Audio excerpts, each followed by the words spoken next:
오늘 성경 말씀은 창세기 13장 10절에서 13절 말씀입니다. 창세기 13장 10절에서 13절 말씀입니다. 함께 합독하십니다. 창세기 13장 10절 말씀. 이에 롯이 눈을 들어 요단 지역을 바라본즉 소알까지 온 땅에 물이 넉넉하니 여호와께서 소돔과 고모라를 멸하시기 전이었으므로 여호와의 동산 같고 애굽 땅과 같았더라. 그러므로 롯이 요단 온 지역을 택하고 동으로 옮기니 그들이 서로 떠난지라. 아브라함은 가나안 땅에 거주하였고 롯은 그 지역의 도시에 머무르며 그 장막을 옮겨 소돔까지 이르렀더라. 소돔 사람은 여호와 앞에 악하며 큰 죄인이었더라. 우리 함께 인사 나누시겠습니다.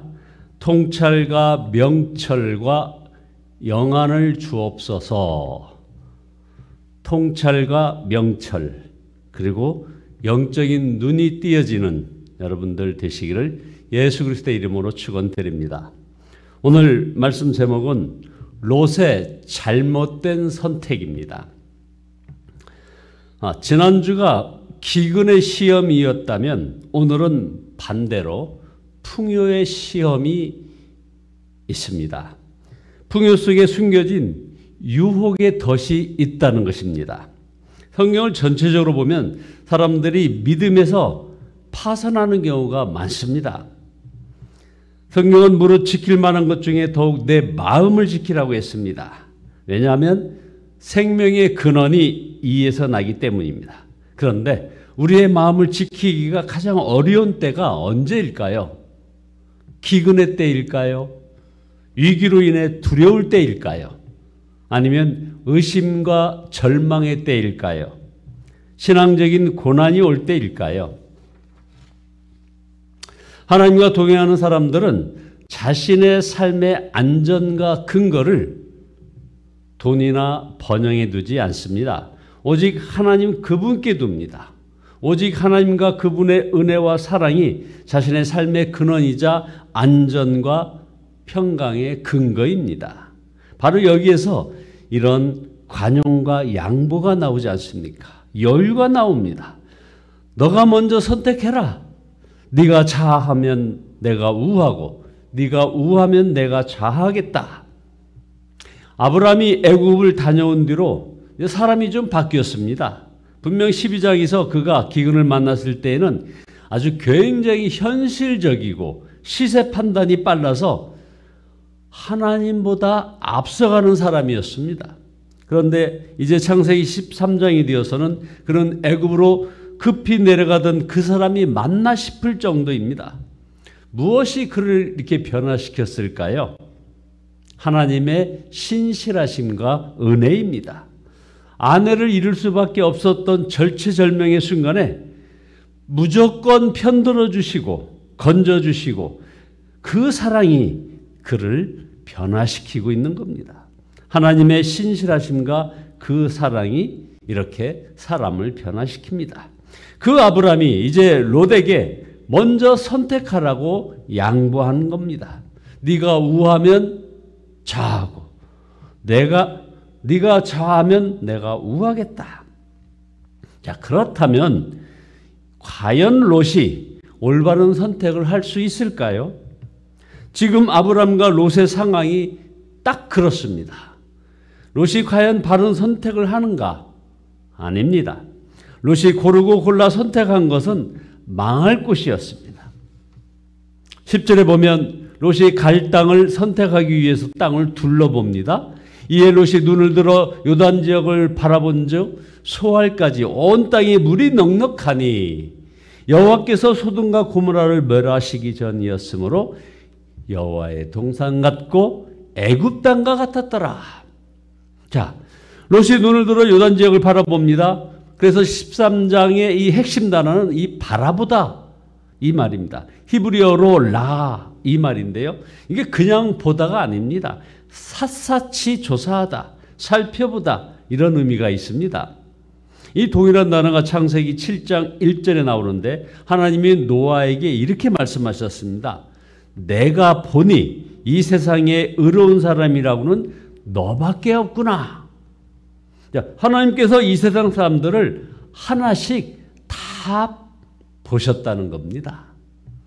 또한 동일한 단어가 시편 33편 13절에도 나오죠. 하나님은 하늘에서 굽어보시며 사람들을 낱낱이 살펴보신다.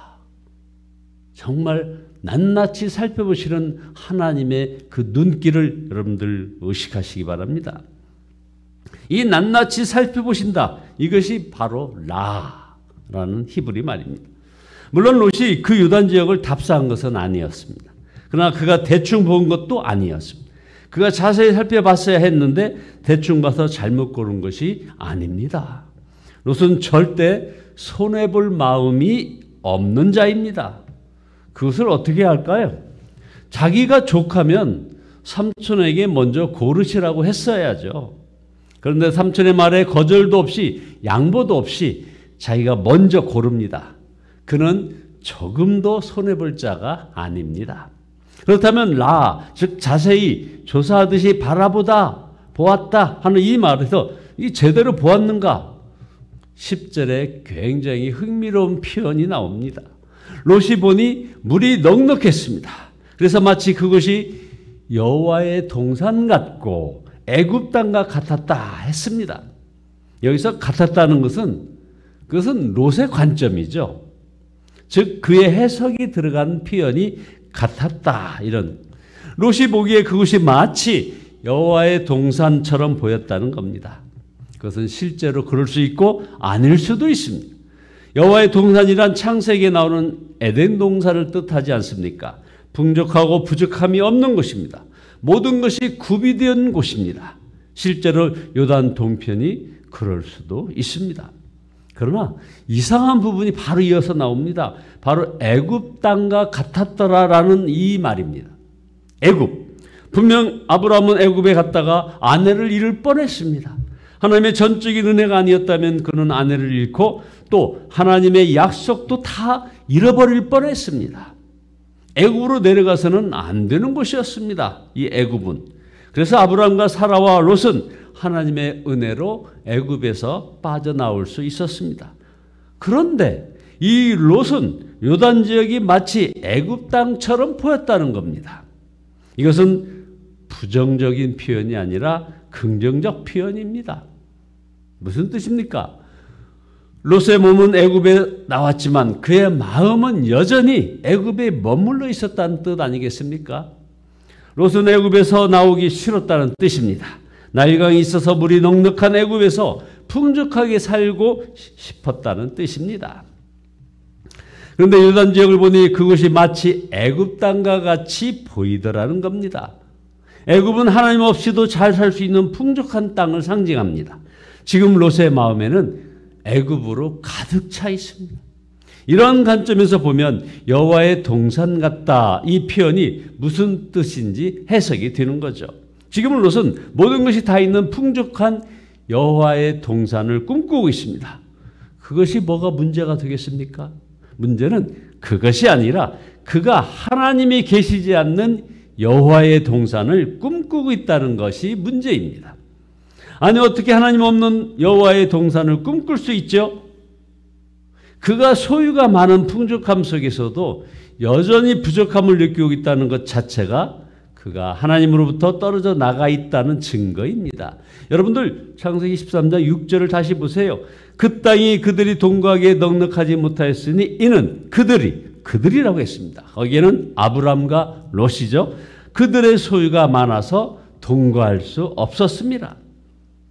롯은 소유가 많았습니다. 그런데 여전히 빈곤을 느끼고 있다는 것 그 자체가 이 롯의 영적인 상태는 이미 에덴 동산으로부터 떨어져 나가 있다는 분명한 증거입니다. 그 말은 그가 하나님으로부터 소외되어 있다는 뜻입니다. 그러나 롯 자신은 자신의 그런 상태를 모릅니다.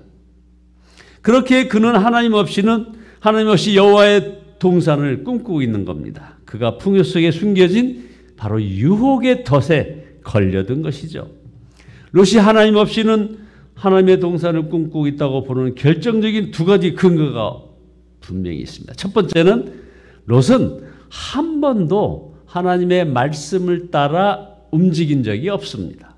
그는 여호와의 동산에는 관심이 있을지 모르나 여호와, 즉 하나님 자체에는 큰 관심이 없습니다. 창세기 12장부터 지금까지 자세히 성경을 한번 보십시오. 처음부터 그는 할아버지 데라를 따라 우르에서 하란으로 이동했습니다. 창세기 12장 4절에서도 아브라함은 말씀을 따라갔지만 롯은 그저 아브라함을 따라갔습니다.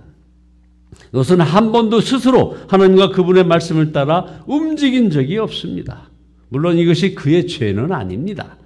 누구나 영적인 아이는 영적인 부모를 따라 움직여야 합니다. 돌봄을 받아야 합니다. 야곱 역시도 처음에는 하나님을 그저 아브라함의 하나님, 이삭의 하나님, 할아버지와 아버지의 하나님 정도로만 알았죠. 롯도 그럴 수 있습니다. 그러나 이제 어느 시점에서는 반드시 그가 직접 하나님과 대면하여야 하는 겁니다. 신앙은 이렇게 공동체적이면서도 동시에 개인적이기도 합니다. 직접 개인 대 개인으로, 즉 그가 하나님을 만나야 하는 겁니다. 그가 직접 하나님의 음성을 듣고 말씀을 따라가는 그런 훈련을 받아야 한다는 거죠. 문제는 그 경험과 체험과 훈련이 없이 그는 스스로가 주인이 되어서 아주 중요한 결정을 내리려 한다는 것입니다. 그가 하나님 없는 여호와의 동산을 꿈꾸고 있다고 단언할 수 있는 두 번째 근거가 있습니다. 그 두 번째는 그는 하나님이 약속하신 땅을 단 한 번도 바라보지 않았다는 겁니다. 그들이 서 있는 곳에서 동편은 요단강 쪽이기에 가나안의 반대편입니다. 13장 10절 11절에서 롯의 시선을 보십시오. 그가 바라본 곳이 어디입니까? 동서남북 모두가 그에게 열려 있습니다. 그러나 그가 바라본 곳은 오직 요단 들판 동쪽입니다. 그래서 11절에 보면 그가 점점 동쪽으로 이동을 합니다. 왜 롯은 동쪽만 바라봤을까요? 그 반대편 서쪽은 약속하신 땅, 가나안입니다. 롯이 보기에 그곳은 기근의 땅입니다. 메마른 땅입니다. 자기가 이미 경험해 본 땅이고 다시 돌아볼 가치도 없는 땅이었던 것입니다. 서쪽과 북 그리고 남 이 지역이 모두 가나안인데 동쪽을 제외하고 다른 쪽은 볼 필요도 없었다는 겁니다. 그래서 동쪽만 바라보는 겁니다. 그 말은 롯은 하나님의 약속에 관심이 없었다, 이런 뜻입니다. 심하게 말하면 그는 약속을 믿지 않았다, 이런 말입니다. 하나님의 말씀이 그의 안에 거하지 않았다는 그런 뜻이기도 하죠. 그래서 11절에 동쪽으로 떠났다고 했습니다. 그리고 12절을 보면 소돔 가까이 가서 자리를 잡습니다. 장막을 그곳에 칩니다.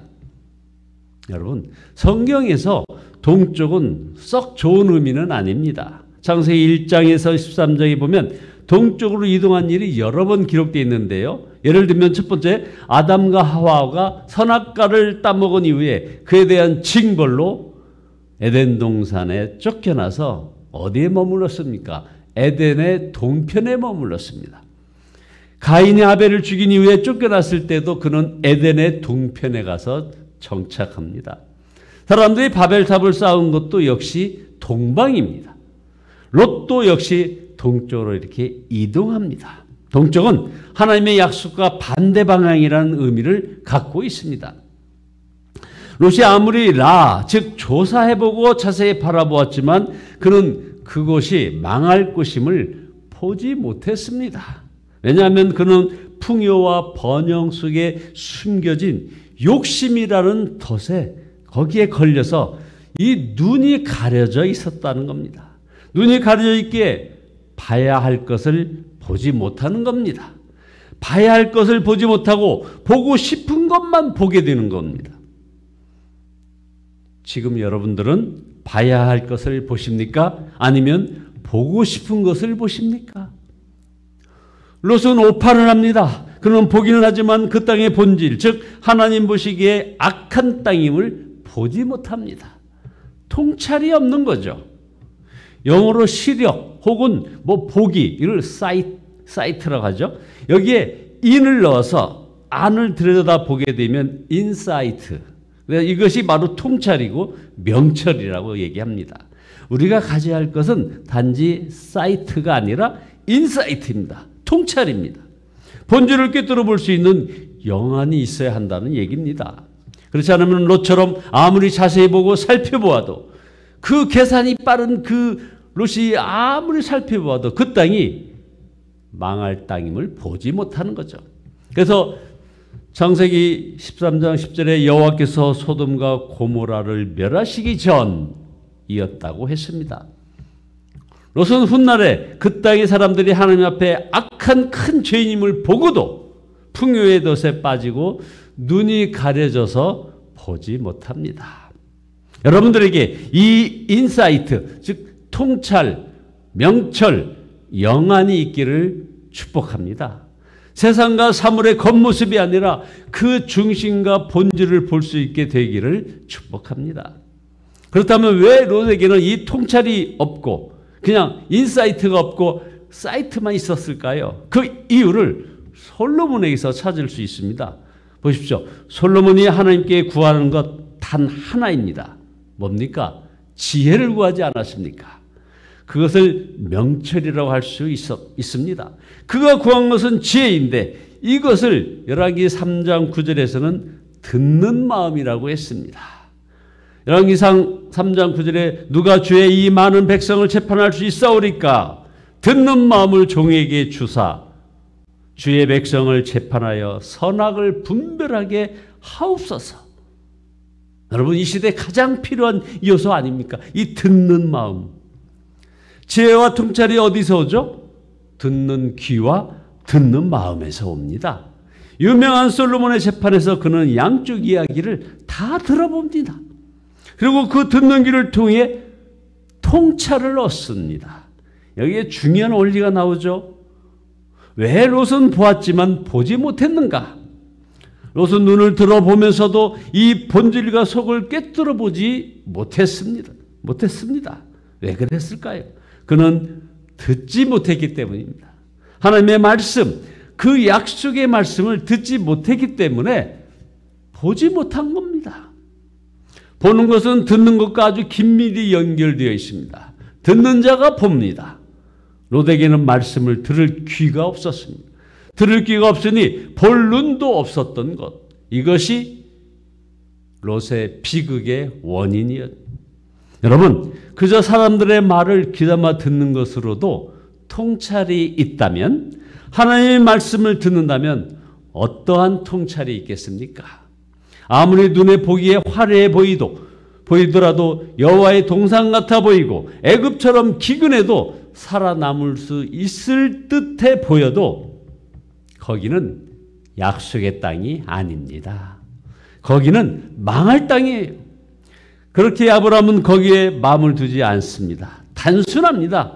그러나 말씀이 있으면 보기에 아무리 별 볼 일 없어 보이고 메말라 보이고 황폐해 보여도 그분이 약속하신 곳에 시선이 고정되는 겁니다. 이것이 하나님과 동행하는 사람의 특징입니다. 이런 은혜, 즉 통찰과 명철과 영안이 띄어지시는 그런 축복이 함께 하시기를 예수 그리스도의 이름으로 축원드립니다. 기도하시겠습니다. 전능하신 주님께 찬양과 경배를 올려드립니다. 회개합니다. 주님, 저희들은 그저 보고 싶은 것만 보는 자였음을 고백합니다. 주님의 눈으로 내가 보아야 할 것을 보는 그런 분별력이 없음을 고백합니다. 주여 용서하여 주시옵소서. 이제 십자가 사랑으로 우리들에게 이런 분별력을 허락하여 주시고 지혜로운 자가 되게 하여 주시옵소서. 그래서 눈에 보이기에 화려하고 풍족한 조건을 택하는 것이 아니라 아무도 가려고 하지 않는 곳, 아무도 머물려고 하지 않는 곳, 돌짝밭 사명을 잘 감당할 수 있게 성령의 인도함 받고 순종하는 그런 세대가 되어지게 축복하여 주시옵소서. 예수 그리스도의 이름으로 기도드리옵나이다. 아멘.